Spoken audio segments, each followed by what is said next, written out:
Bienvenue sur InfoLive TV, ici Dina Cohen pour notre flash d'information. Le président iranien Mahmoud Ahmadinejad s'en est pris violemment à Israël lors de sa déclaration aux Nations Unies ce mardi.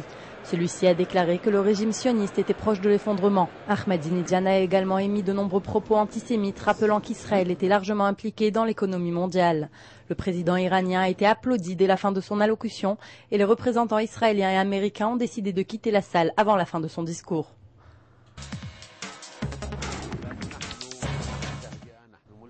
Ahmed Koré, le chef des négociations palestiniennes avec Israël, a cautionné la violence en cas d'échec des pourparlers. En effet, celui-ci a rencontré ce mardi Tzipi Livni, qui a rassuré ses partenaires palestiniens sur la poursuite du processus de paix durant la période politique transitoire que traverse l'État israélien.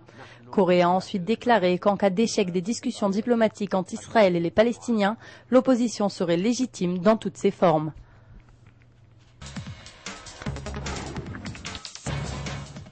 Binyamin Netanyahou, le chef de l'opposition israélienne et leader du Likoud, a décliné l'invitation de la ministre des Affaires étrangères Tzipi Livni.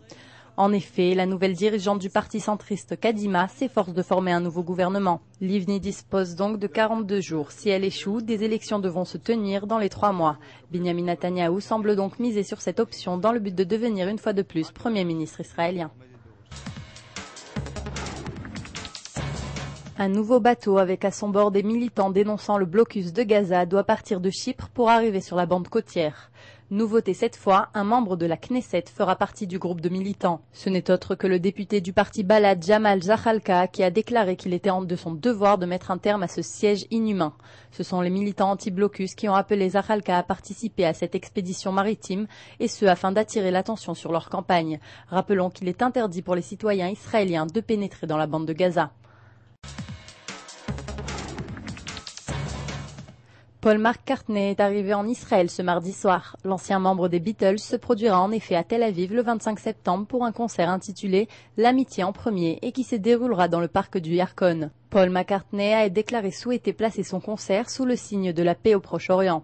Il avait été menacé par l'imam libanais Omar Bakri Mohamed qui avait proféré des menaces de mort contre l'ancien Beatles. Mais McCartney a insisté, sa venue en Israël est apolitique et pacifiste. Nouveau sur InfoLive TV, vous pouvez visionner toutes nos vidéos en un seul clic sur le lien qui apparaît à gauche de l'article. C'est la fin de ce journal, merci de l'avoir suivi sur InfoLive TV, la première télévision israélienne sur Internet qui émet en 4 langues depuis Jérusalem.